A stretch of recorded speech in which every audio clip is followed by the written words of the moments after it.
Halo, apa kabar pemirsa? Senang sekali saya Francisca Rati dapat kembali menjumpai Anda dalam dialog seputar kita. Tempatnya kita bersuara. Kali ini kita akan membahas tema rupiah menguat, biaya hidup tetap tinggi.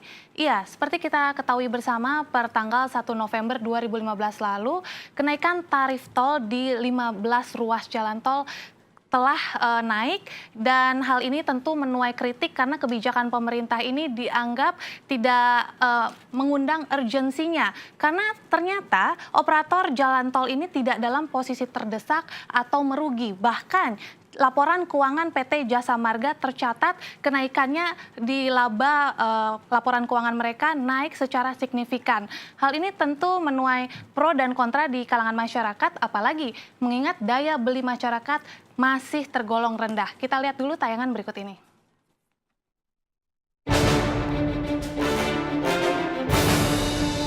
Kebijakan pemerintah mengizinkan operator di 15 ruas tol menaikkan tarif rata-rata Rp1.166 per kendaraan menuai kritik. Berbagai kalangan menilai kenaikan tarif tol per 1 November 2015 ini belum ada urgensinya, mengingat operator jalan tol tidak dalam posisi terdesak atau merugi. Pemerintah pun dinilai tidak bijak membebani masyarakat di tengah daya beli yang rendah dengan kenaikan tersebut. Terlebih jika menengok laporan keuangan kuartal 3 2015 PT Jasa Marga Tbk yang 15 ruas tol kelolaannya mengalami kenaikan tarif mulai minggu kemarin. Terlihat badan usaha milik negara tersebut mengantongi laba bersih sekitar Rp960,92 miliar.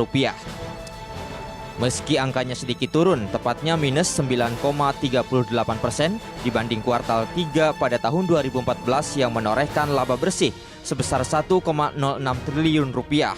Namun, pendapatan tol Jasa Marga tercatat naik signifikan, mencapai Rp5,13 triliun dari periode yang sama pada tahun 2014, yakni sebesar Rp4,84 triliun. Namun Jasa Marga justru diketahui gagal meningkatkan pemasukan dari dua pos pendapatan lainnya, yaitu pendapatan konstruksi yang anjlok 45,47% atau menjadi Rp787,96 miliar, dan pendapatan usaha lainnya turun 10,82% atau menjadi Rp340,52 miliar. Mengacu pada fakta ini, wajar saja jika masyarakat menyebut pemerintah gegabah dan hanya memperhitungkan kenaikan ongkos operasional yang harus ditutupi dengan naiknya tarif, bukan dari sisi pendapatan pengusaha jalan tol. Tim redaksi Seputar Kita, Jakarta. Ya, selain waktu yang dinilai kurang tepat, kenaikan tarif tol ini juga dinilai fasilitasnya tidak sepadan. Jadi banyak fasilitas dan manfaat di jalan tol yang masih dirasakan kurang oleh masyarakat. Kita lihat dulu tayangan berikut ini. Kritik terhadap keputusan pemerintah yang menaikkan tarif di 15 ruas tol di Indonesia terus bergulir. Kenaikan yang diberlakukan pada 1 November 2015 dinilai tidak tepat di tengah kondisi ekonomi yang sedang menurun. Kenaikan tarif tol dikhawatirkan akan memicu kenaikan harga-harga kebutuhan pokok, termasuk tarif angkutan umum, apalagi daya beli masyarakat sedang lesu. Bahkan tingginya tarif tol tidak diimbangi dengan peningkatan kualitas jalan tol. Fungsi dan manfaat tol dinilai terus menurun tiap tahun, terlihat dari penurunan rata-rata kecepatan kendaraan di dalam tol, terutama tol dalam kota. Penumpukan kendaraan di loket antrian juga menjadi bukti tidak ada peningkatan kualitas terhadap tol di Indonesia. Setuju aja, cuman fasilitasnya mesti diperbaiki kali ya. Masih banyak lampu-lampu atau rambu-rambu yang rusak gitu. Kurang seimbang sih sebenarnya. Ya karena itu rambu-rambunya masih banyak yang mati ya, lampu-lampunya juga ya. Tapi Bapak setuju gitu? Setuju aja sih. Standar pelayanan minimal atau SPM juga menjadi sorotan. Selama ini tidak ada upaya pemerintah untuk meningkatkan mutu SPM. Seharusnya standar pelayanan menjadi tolak ukur kenaikan tarif. Urgensi kenaikan tarif tol memang terus mengundang tanya.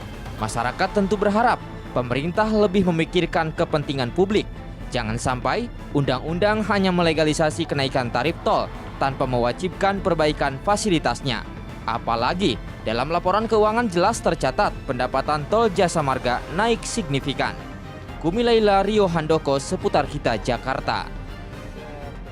Ya, kami juga mengundang Anda pemirsa untuk bisa berpartisipasi bersama kami di sini melalui telepon kami di 0216307303. Anda juga bisa follow Twitter kami di @seputarkitabtv. Anda bisa menyalurkan aspirasi melalui hashtag #seputarkita _biaya hidup tinggi. Dan untuk membahas masalah ini lebih lanjut, sudah hadir bersama kami di studio Bapak Salamuddin Daeng selaku Ekonom Asosiasi Ekonomi Politik Indonesia. Halo, selamat malam. Bang Daeng. Selamat malam. Iya, terima kasih nih sudah hadir lagi di studio kami. Ya. Bang Daeng, kita melihat kenaikan tarif tol ini dinilai banyak kalangan terlalu cepat, terlalu dini karena mengingat daya beli masyarakat masih rendah. Meskipun rupiah sebenarnya sudah mengalami penguatan kembali. Lantas bagaimana menurut pengamatan Anda? Ya, ini kan situasi yang kita hadapi sekarang berat ya. Yang dihadapi rakyat berat sekali. Satu itu adalah kita menghadapi kenaikan harga-harga yang begitu tinggi, Ya. inflasi yang begitu tinggi. Nah, pada saat yang sama daya beli masyarakat jatuh. Ya. Jadi ini dua keadaan yang anomali dan ekstrim yang susah sekali diatasi. Jadi satu sisi daya beli jatuh, satu sisi inflasi tinggi. Jadi semakin jauh jarak antara masyarakat, antara daya beli masyarakat dengan kenaikan harga-harga. Nah, ini punya implikasi luas. Jadi kalau daya beli rendah, maka tingkat pembelian atas barang-barang yang dihasilkan oleh industri juga rendah. Ya, apalagi belum ada mungkin penyesuaian gitu ya, taraf hidupnya. Begitu. Ya.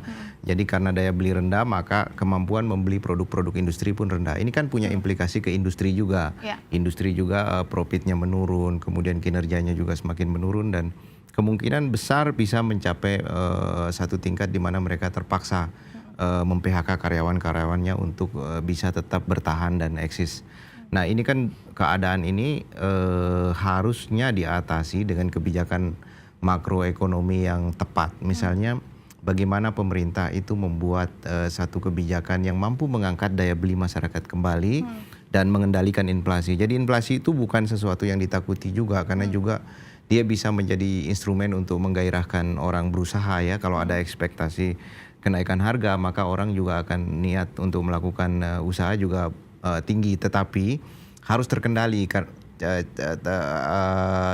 Alat pengendalinya atau ukuran pengendaliannya itu adalah daya beli masyarakat. Jadi daya beli masyarakat diukur benar, baru pemerintah mengendalikan inflasi pada tingkat daya beli yang kemudian mampu menjangkau kenaikan harga-harga itu sendiri. Ini kan sebenarnya kalau dipandang kenaikan tol ini ya karena pengaruh inflasi tadi. Makanya keluarlah kebijakan untuk menaikkan tarif tol ini. Iya. Tapi jadi kalau apakah tepat dinaikkan kalau berburu November ini begitu? Berburu dengan kenaikan inflasi begitu kebijakan pemerintah, maka ini juga akan memicu inflasi lebih tinggi lagi. Karena apa? Karena jalan tol kan tidak hanya dipakai oleh mobil pribadi kan, tidak hanya kendaraan pribadi yang menggunakan fasilitas itu, tapi juga kendaraan truk, bus yang mengangkut barang-barang hasil produksi, sehingga ini kan juga akan mendorong inflasi. Kalau mereka menaikkan lagi, maka inflasi akan naik lagi.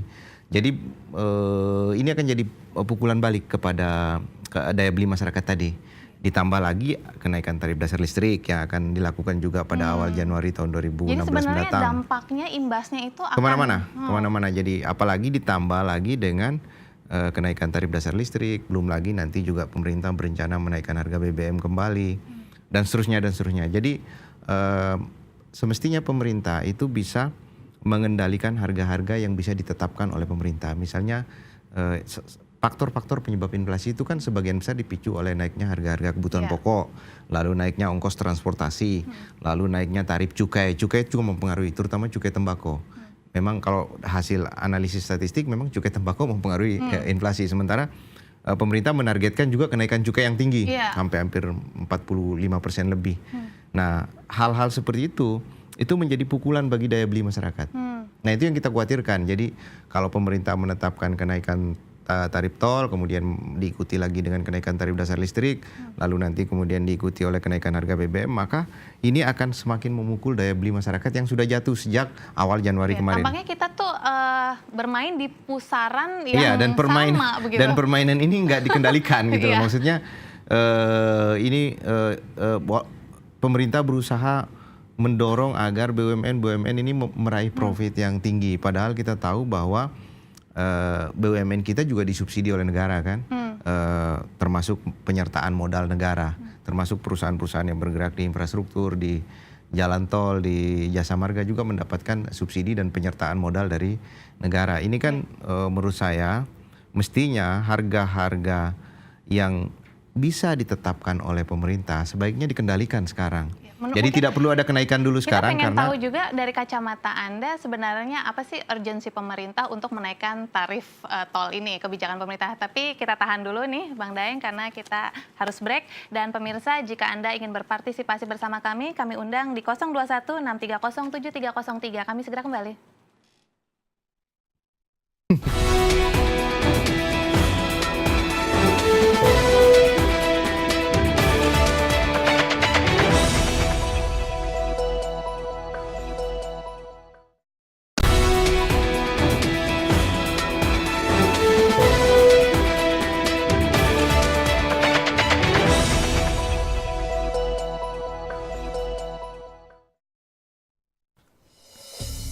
Dilematis.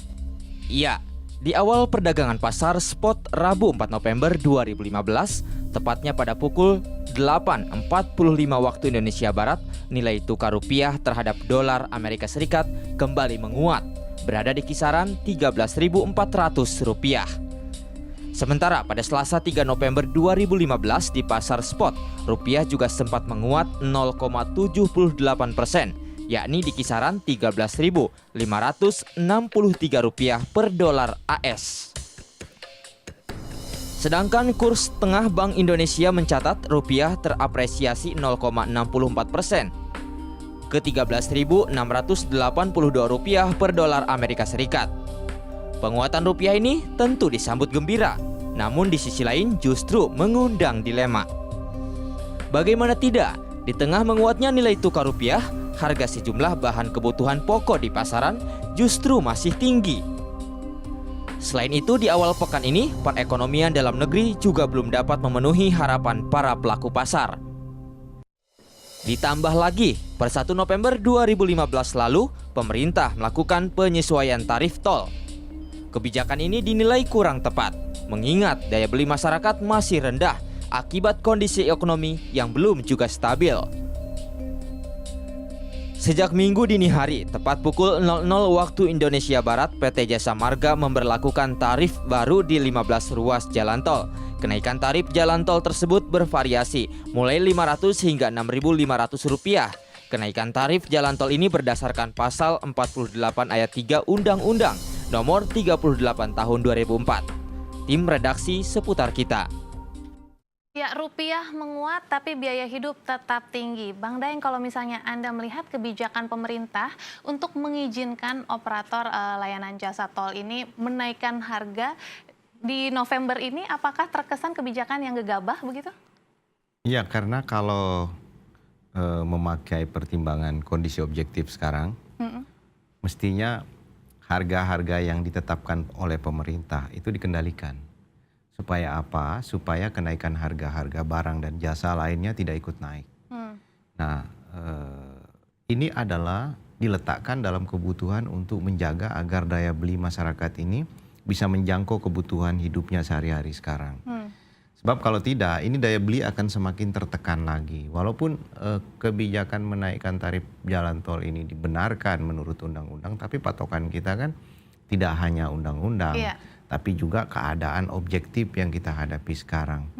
Nah, kalau pemerintah tetap ngotot dan para pelaku usaha jalan tol juga menggunakan kesempatan yang ada untuk menaikkan tarif, maka ini akan memicu kenaikan harga kebutuhan sehari-hari masyarakat.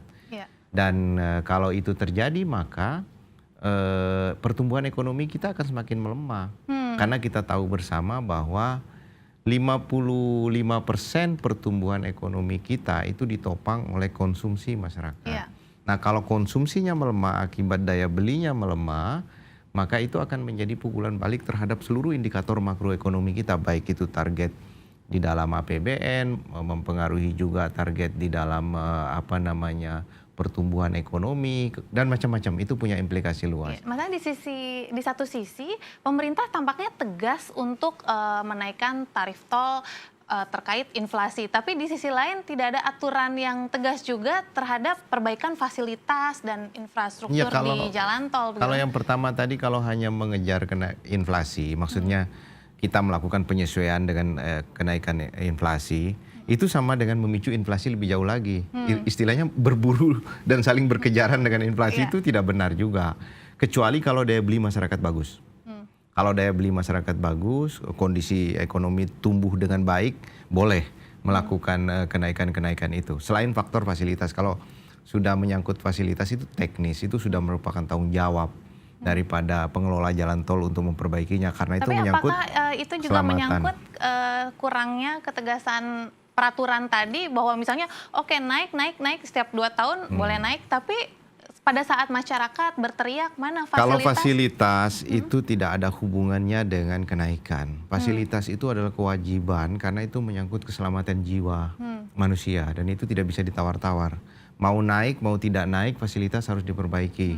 Karena itu menyangkut keselamatan orang. Anda bayangkan kalau fasilitas jalan tol tidak benar, masih berlubang, masih menimbulkan kemacetan, bahkan di pintu-pintu tol kan orang macet sekali ya sekarang. Anda merasakan juga bahwa fasilitas di jalan tol kita ini masih kurang memadai? Semua orang merasakan itu. Jadi tetapi itu tidak ada hubungannya dengan kenaikan tarif. Karena fasilitas itu merupakan sesuatu yang tidak bisa ditawar. Mengapa? Karena itu menyangkut keselamatan jiwa manusia. Nah, kenaikan tarif itu bisa dilakukan penyesuaian kalau misalnya kondisi ekonomi masyarakat baik. Sekali lagi bahwa titik tekannya itu adalah kondisi daya beli yang baik dulu. Kenapa? Karena kalau kondisi daya beli belum membaik, maka inflasi akan lebih tinggi lagi.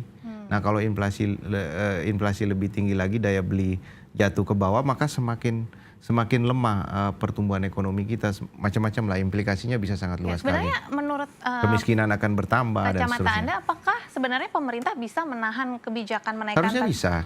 Karena itu kalau kita lihat tadi laporan keuangan PT Jasa Marga sendiri naik secara signifikan gitu, lagi tidak merugi. Sekarang kalau BUMN saya kira tidak perlu diorientasikan untuk mengejar keuntungan. Menurut saya sekarang peran BUMN itu bagaimana BUMN itu diperankan untuk menjadi tulang punggung di dalam menjaga stabilitas.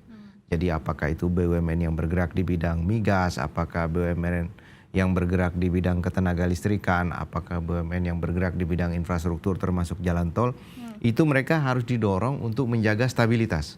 Stabilitas dulu, karena stabilitas ini diperlukan untuk bisa menggerakkan ekonomi secara keseluruhan. Stabilitas harga dijaga, misalnya kalau listrik bila perlu untuk menjaga stabilitas bisa diturunkan dulu. Kemudian BBM untuk mendorong gairah kembali dari dunia usaha bisa diturunkan dulu. Jalan tol juga demikian bisa diturunkan dulu. Jadi seharusnya kebijakannya itu bukan naik tapi malah diturunkan karena dulu. kita berhadapan dengan keadaan anomali ekstrim tadi, daya beli yang jatuh itu nggak bisa tidak sederhana masalah itu. Kalau keuntungan BUMN kan masalah sederhana. Apalagi mengingat banyak masih terjadi banyak PHK massal ya. Toh juga ini. BUMN kalaupun rugi selama ini mereka disubsidi oleh negara, pakai mekanisme penyertaan modal negara dan segala macam bentuk-bentuk insentif dan fasilitas yang diberikan oleh negara. Seharusnya dengan BUMN yang banyak ini yang bergerak di semua sektor dan semua lini dipakai oleh pemerintah untuk menjaga stabilitas harga, terutama selain stabilitas yang lain-lain ya, terutama stabilitas harga. Dengan demikian maka masyarakat diharapkan bisa menjangkau kebutuhan hidupnya sekarang. Ya, dengan begitu maka ke depan kita berharap daya beli menguat. Dengan menguatnya daya beli maka pertumbuhan ekonomi juga diharapkan akan semakin tinggi. Nah, kalau sekarang dengan kebijakan menaikkan harga seperti ini dan kemudian memicu inflasi lebih jauh lagi, maka masyarakat semakin tidak memiliki kemampuan untuk membeli barang-barang kebutuhan sehari-hari. Ya, kalau kita melihat apalagi saat ini rupiah sebenarnya sudah mulai menguat begitu. Nah, sebenarnya harusnya pemerintah itu kebijakan apa yang harusnya dilaksanakan pemerintah, karena tampaknya kebutuhan pokok di pasaran justru tetap tinggi gitu. Karena tadi sekali lagi bahwa mestinya pemerintah memainkan perannya sekarang. Yakni menjaga stabilitas saya katakan tadi. Harga itu, kenaikan harga-harga itu sebagian besar dipicu oleh kenaikan harga pangan.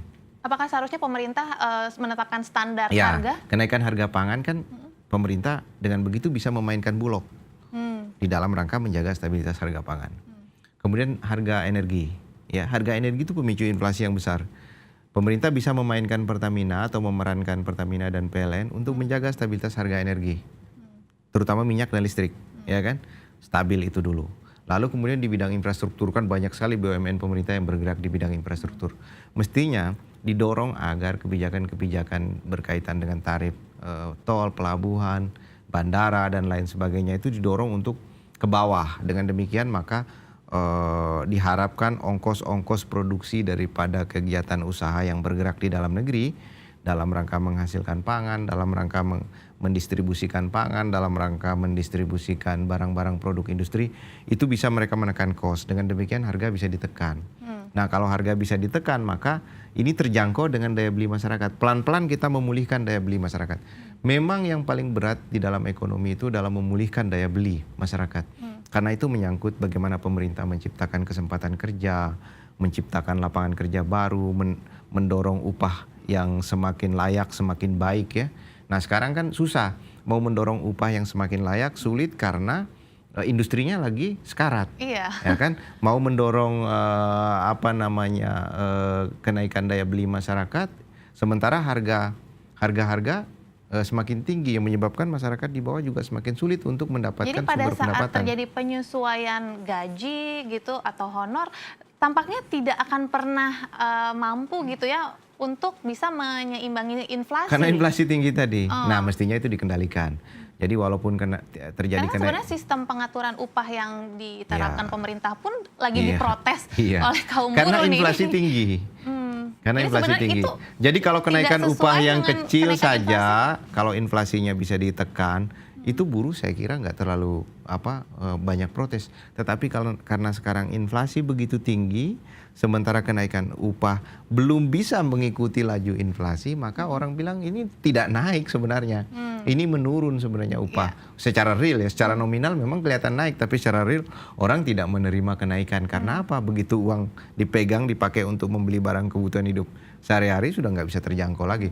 Bayangin harga listrik naik. Ya kan setiap orang harus bayar listrik. Harga BBM naik, semua orang harus menggunakan BBM untuk keperluan hidup sehari-hari. Ya kan transportasi naik.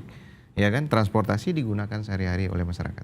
Ya, tapi masalahnya sistem pengupahan itu kan sudah diketok palu begitu, tapi sekarang justru ada lagi kenaikan-kenaikan yang bertahap. Nah, Itu ini ya. bagaimana nih? Mungkin bagi pekerja begitu ya yang harus menyeimbangkan gaji begitu yang setiap tahun tentu harus menunggu dulu kan kenaikan gaji, sementara banyak sekali kenaikan-kenaikan biaya hidup yang tidak terbendung begitu. Iya, makanya dulu di zaman era-era sebelumnya yang namanya pertumbuhan ekonomi itu harus didukung oleh stabilitas. Ya kan? Selain tumbuh, kita juga menjaga stabilitas, ya kan? Dengan begitu maka pertumbuhan itu bisa dinikmati. Nah, kalau sekarang pertumbuhannya walaupun ada 4,7%, tapi inflasi kita bisa di atas 7 sampai 12%. Jadi pertumbuhan ini tidak bisa dinikmati oleh masyarakat. Ada kenaikan upah, ada kenaikan gaji, tidak bisa dinikmati karena begitu orang menggunakan pendapatan mereka untuk membeli barang-barang kebutuhan hidup sehari-hari sudah tidak terjangkau dan tidak imbang lagi dengan tingkat kenaikan. Ini gampang susah kalau pemerintah mau berpikir bahwa yang paling menjadi tujuan daripada kebijakan itu adalah bagaimana menyelamatkan rakyat, bagaimana menyelamatkan daya beli masyarakat. Karena kalau pemerintah berpikir baik, menyelamatkan daya beli masyarakat, maka pemerintah akan selamat. Jadi kalau daya beli masyarakat bagus, pertumbuhan ekonomi bagus, maka penerimaan pajak juga bagus. Ini kan sebenarnya satu siklus saja. Biasanya yang jadi tuntutan pengusaha yang tidak selalu sejalan dengan tuntutan buruh itu kan pada saat biaya operasional tinggi, akhirnya kita harus kembali menaikkan efisiensi dan menaikkan tarif untuk menutupi kos operasional tadi. Nah itu bagaimana? Karena kan itu akan selalu menjadi seperti buah si malakama saja. Jadi dua-duanya harus dipikirkan. Industri dipikirkan, buruh dipikirkan. Nah kalau industrinya nggak dipikirkan bagaimana? Industri kan butuh insentif, butuh subsidi dari pemerintah. butuh stabilitas ya, harga-harga terutama harga-harga energi primer seperti minyak, listrik dan lain sebagainya. Nah, kalau kenaikan harga listrik terjadi itu semua kena. Semua industri bakal kena karena itu berat sekali bagi industri. Nah, itu yang menurut saya pemerintah itu harus berpikir dua sisi. Jadi satu berpikir dirinya sendiri bahwa BUMN-BUMN-nya harus untung, tapi sisi lain dia harus memikirkan bahwa Sebenarnya harusnya di mana nih titik prioritas kebijakan pemerintah ya pada saat daya beli masyarakat lemah. Tapi kita tahan dulu Bang Daeng. Dan pemirsa, jika Anda ingin berpartisipasi bersama kami bisa hubungi kami di 021-630-7303. Kami segera kembali.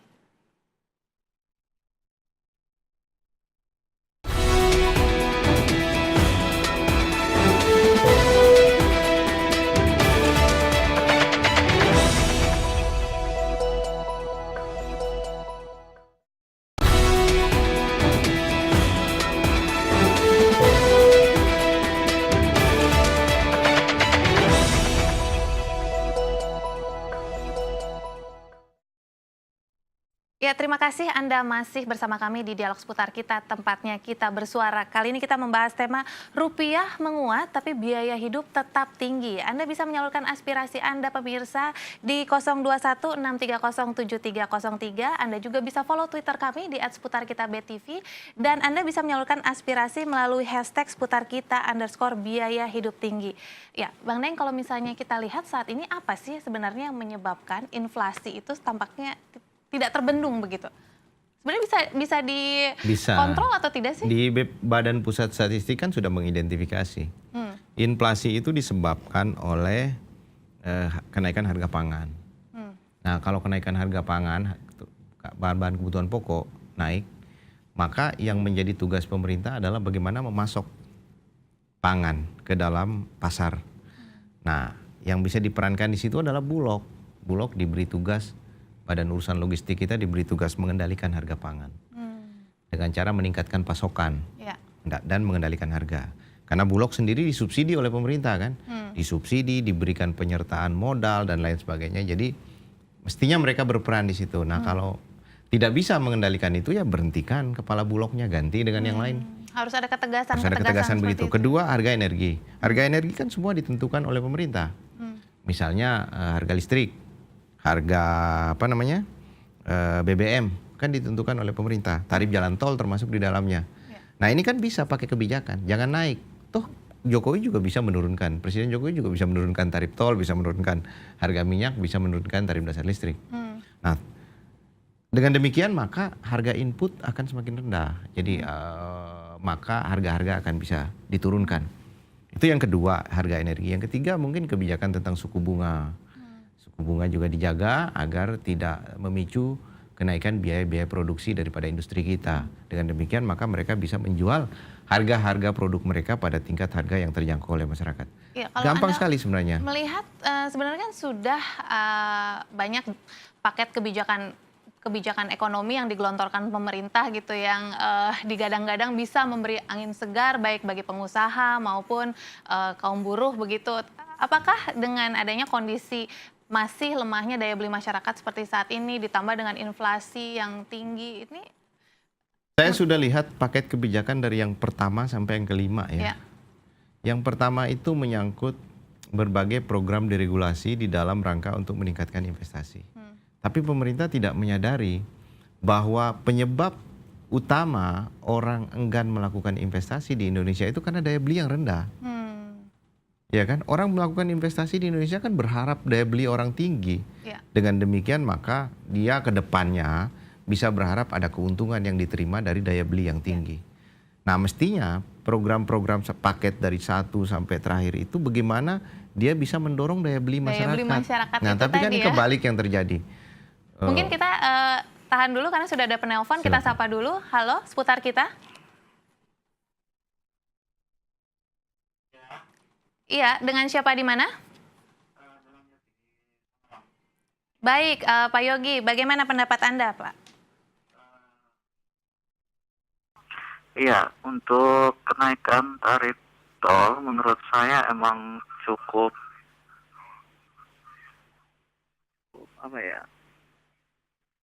Memberatkan juga atau Anda memberat. setuju? Mungkin kalau saya sih tidak setuju sih. Hmm. Nah, Alasannya apa, Pak? untuk masyarakat sendiri belum, ekonomi masih lemah, ditambah lagi dengan pemerintah menaikkan tarif tol ini. Ya. Nah, jadi saya keberatan banget untuk masalah ini. Anda termasuk merasakan gitu ya Pak ya, setiap hari mungkin pulang pergi ke kantor atau beraktivitas itu menggunakan jasa tol? Iya betul sekali Mbak. Hmm. Makanya untuk ini Kak, pemerintahan ini emang benar-benar tidak di filter lagi ya untuk masalah tentang ekonomi, masalah dampak di Indonesia ini. Ya dampaknya ya masyarakat sendiri yang ngeluh nanti. Iya. Ya mungkin itu aja sih. Baik, terima kasih informasinya. Semoga ini didengar tentunya baik pemerintah dan pihak-pihak terkait begitu ya. Mungkin Bang Daeng bisa menanggapi. Ya, Tampaknya saya kira- cukup mencekik nih ya. Saya kira karena yang naik itu bukan jalan tol sendiri. Jadi kalau jalan tol naik itu inflasi juga akan naik. Jalan tol naik bisa juga memicu ongkos-ongkos produksi daripada industri-industri kita naik. Harus diingat bahwa salah satu yang diidentifikasi oleh Badan Pusat Statistik sebagai penyebab inflasi yang tinggi atau kenaikan harga-harga begitu tinggi adalah transportasi. Transportasi yang mahal. Ya. Jadi ongkos transportasi di Indonesia itu termasuk yang paling mahal. Jadi meskipun kita sudah mungkin ya mengetatkan ikat pinggang, tapi dengan adanya kenaikan tarif angkutan pun cukup mencekik juga. Karena apa? Karena kalau tarif transportasi itu naik, maka itu akan menyebabkan ongkos produksi juga menjadi naik. Dan diidentifikasi bahwa tarif transportasi yang tinggi inilah yang menjadi sebab inflasi. Selain tadi harga pangan, lalu kemudian harga BBM dan harga listrik. Juga yang diidentifikasi penyebab inflasi tinggi itu adalah tarif transportasi yang tinggi.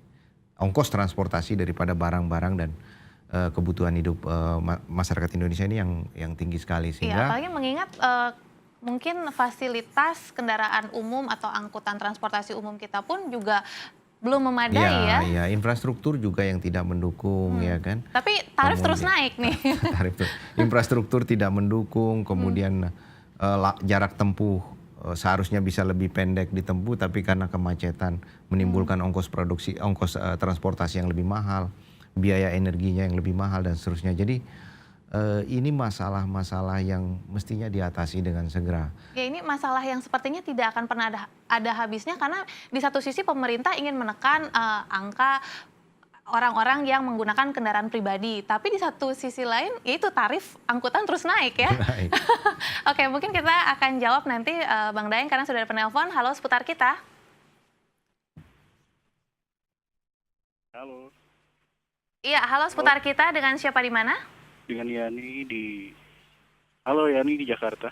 Iya, Pak Yani boleh agak besar sedikit suaranya Pak? Iya, di Jakarta Pusat. Baik, bagaimana Pak Anda menanggapi hal ini? Kalau saya menanggapinya, tol itu apanya yang rugi ya? Karena memang tiap hari itu bisa dihitung kendaraan itu kan seharinya aja bisa dihitung kalau logikanya saya orang awam ya. Ya. Iya. Dari situ aja penghasilannya nggak bakal bisa rugi kalau tol itu. Nah, dari situ kan bisa dikaji manajemennya atau apanya. Kalau istilah rugi nggak ada istilah rugi kalau buat tol. Lihat dari negara-negara maju juga untuk dana sekian dari budget 10 tahun ke depan, terus untuk tolnya berapa panjang itu kan udah dari budget awal aja udah ketahuan. Kalau berarti kan manajemennya. Nah, untuk masalah tol rugi saya rasa nggak ada yang rugi. Karena maintenance-nya apa? Cuman karyawan atau apa. Sedangkan pemasukan tiap harinya aja itu melebihi dari keuntungan. Hanya itu aja sih yang bisa. Anda termasuk pengguna jasa tol juga Pak? Ya. Menurut Anda bagaimana nih dengan kenaikan tarif ini selama ini manfaat yang Anda dapatkan apakah tidak sepadan begitu? Sangat tidak sepadan. Sangat tidak sepadan. Karena yang tadi balik lagi, Ya bisa dibayangkan setiap hari kalau misalkan orang usaha setiap hari dengan modal sekian berapa puluh tahun ke depan, setiap hari aja bisa dihitung dengan banyaknya itu kendaraan. Nah dari situ aja harusnya manajemen yang diperbaiki, bukannya apa-apanya. Karena memang kalau dibiarkan pemerintah nggak di-sharing lagi, kesananya ya terus begini terus. Karena dari pendapatan bisa dibayangkan hari aja, nggak usah per bulan, per hari aja itu kemungkinan untuk pembiayaan tol atau pengembangan lainnya harusnya dari awal kalau memang manajemennya kita, apalagi suatu bangsa, atau lagi suatu pemerintah. Manajemen itu kan kalau pembangunan tol itu misalkan dari taraf sekian, untuk berapa tol yang sekian, berapa tahun itu udah ada budget. Iya. Nah dari budget itu aja, dari hitungan sehari aja udah ketahuan, Mbak. Nah dari situ aja udah gak usah panjang lebar. Kenapa dari situ aja udah ketahuan, kenapa kok masih tetap dinaikin gitu? Ya, belum terlihat urgensinya ya Pak ya? Iya, Baik. nggak transparannya nggak ada gitu. Iya betul. Baik, terima kasih informasinya Pak Yani. Akan segera kita tanggapi. Bagaimana nih Bang Daeng? Memang kalau kita lihat mungkinkah ada alasan pemerintah juga untuk menekan angka kendaraan pribadi begitu dengan menaikkan tarif tol ini? Apakah itu salah satu Ya enggak lah. strategi pemerintah? Nggak ada hubungannya. Jadi Tidak ada hubungannya nggak ada sebenarnya. hubungannya. Harus diingat bahwa pembelian kendaraan pribadi di Indonesia itu termasuk yang memberi kontribusi besar terhadap pendapatan negara ya. Ya. Dan tidak ada upaya ke arah situ juga pemerintah. Karena apa, fasilitas umum atau kendaraan-kendaraan umum juga tidak signifikan peningkatannya kan kalau kita lihat. Masih dibilang sulit ya kalau misalnya pengguna kendaraan pribadi harus beralih ke umum. kendaraan umum Saya kira dengan infrastruktur yang ada pasti. Belum cukup signifikan apa yang dilakukan oleh pemerintah dalam hal itu ya. Karena kalau kita lihat dalam 5-6 tahun terakhir sebenarnya perubahannya tidak terlalu berarti. Kan kita lihat baru kereta aja yang kemudian kereta api di Jakarta aja yang diperbaiki, tapi ke daerah-daerah kan sebenarnya perubahan itu belum ada sama sekali. Ya. Nah terkait dengan tadi Pak Yani komentar soal transparansi di dalam pengelolaan tol ini, memang saya kira itu masalah urgen sekali untuk dilakukan, karena ya orang publik awam juga bisa menilai dengan sedemikian banyak orang yang melalui lintas di jalan tol, masa iya dia rugi. Tidak perlu hitung-hitungan ekonomi secara masa iya dia kita rugi, masa iya dia berkurang keuntungannya. Dan tadi juga dalam laporan resminya mereka untung kok. Nah yang kita sesalkan kenapa ini terjadi kenaikan di tengah kondisi ekonomi yang masih begini. Nah mestinya pemerintah harga-harga daripada tarif-tarif yang ditentukan oleh pemerintah mestinya sekarang dikendalikan dan dijaga. Dengan demikian maka kita bisa mengendalikan inflasi. Harusnya pengawasannya itu bukan dengan menaikkan, tapi juga stabilitas harga. Kondisinya gitu ya? tidak memungkinkan sekarang karena dengan kondisi yang ada, mestinya yang menjadi prioritas sekarang itu adalah mengendalikan agar daya beli masyarakat bisa menjangkau kebutuhan hidup mereka. Kita harus break dulu nih Bang Daeng, dan pemirsa jika Anda masih ingin menyalurkan aspirasi Anda, mungkin Anda juga termasuk salah satu yang kurang setuju atau bahkan setuju dengan kenaikan tarif tol ini, Anda bisa langsung menelpon kami di 021 630 7303. Kami segera kembali.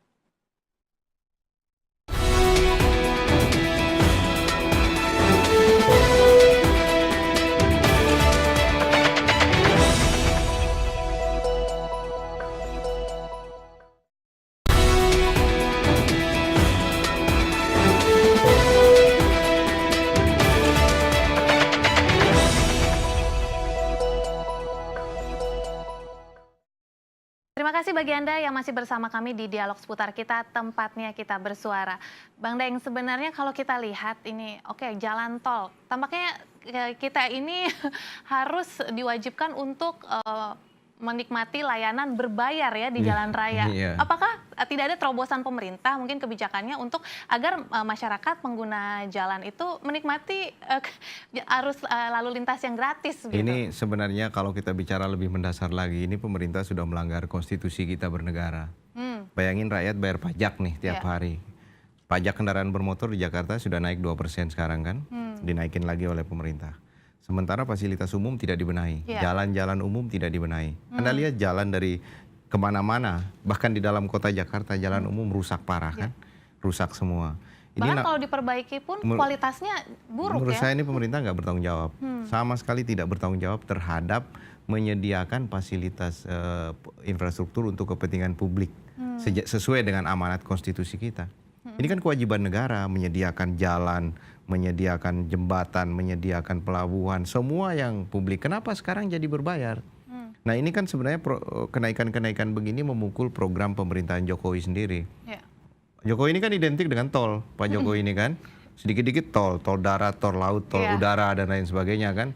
Yang sebenarnya untuk katanya memicu pertumbuhan industri. Iya, orang ingat Jokowi itu ingat tol, ingat tol, ingat Pak Jokowi lah, karena sedikit-sedikit beliau selalu singgung soal tol-tol. Nah kalau kenaikan tol-tol begini terus dilakukan, maka orang jadi sadar, loh jadi pemerintah ini mau ngeruk kita, pemerintah ini mau bangun tol dengan swasta lalu mengeruk dari rakyat.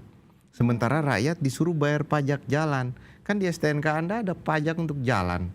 Untuk pemerintah membuat jalan, membenahi jalan, kemana uang-uang itu? Dan kita pertanyakan itu. Kok semua dialihkan ke tol? Kok semua kita harus bayar di negeri ini kan? Sementara kita udah bayar pajak. Lah kita akan gugat sekarang. Kemana pajak-pajak kita dibawa? Ya seakan-akan pajak yang kita bayarkan itu belum Tidak ada realisasinya. Tidak ada gunanya. Untuk fasilitas publik. Tidak ada gunanya karena toh semua fasilitas publik yang lain kita bayar, jalan tol kita bayar, pelabuhan kita bayar, semua kita bayar di negara ini. Oke, mungkin kita tahan dulu karena sudah ada penelpon. Halo seputar kita.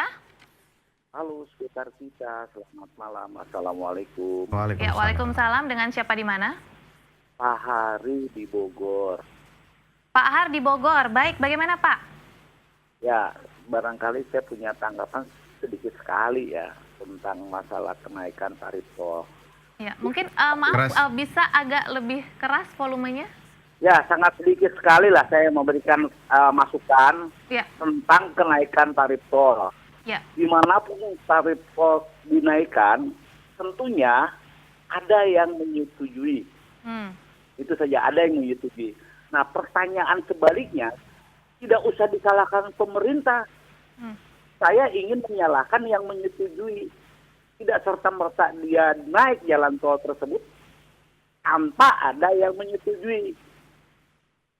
Sampai sekarang saya melihat menteri mana yang berhak menaikkan tol dan minta persetujuan dari mana dia. Pemerintah tidak disalahkan begitu saja kalau menurut saya ya. Tapi baliknya kalau pemerintah itu menyetujui sangat-sangat jolim. Itu saja. Terima kasih. Itu saja tanggapan saya. Assalamualaikum warahmatullahi wabarakatuh. Ya, waalaikumsalam. Ya itu tadi Pak Har, memang sebenarnya memang ini adalah persetujuan dari izinnya langsung dari pemerintah, kebijakan pemerintah mengizinkan. Dan persetujuan DPR juga. Ya. Kalau DPR nggak setuju ini bisa dipanggil. Jadi dua-dua salah sebenarnya. Nah ini dua-dua lembaga negara kita ini sebenarnya sudah tidak lagi melihat kewajiban negara secara konstitusional untuk menyediakan fasilitas publik. Nah, kalau semua dibisniskan seperti ini, semua tentang tol, semua tentang bisnis, semua harus berbayar kan ini sudah semakin menyimpang jauh dari fungsi negara kita melayani, mensejahterakan dan mengabdi sebesar-besarnya pada kepentingan rakyat. Ini kan tidak begitu jadinya bunyi konstitusinya mereka. Bunyi konstitusinya itu memungut, memeras, mengeruk dari apapun yang tersedia di rakyat. Nah ini kan sebuah pelanggaran yang dasar. Mestinya begini logikanya ya. Pemerintah membangun fasilitas publik seluas-luasnya.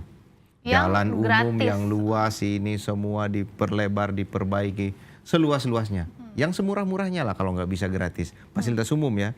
Baru kemudian pemerintah membuat fasilitas berbayar sebagai alternatif.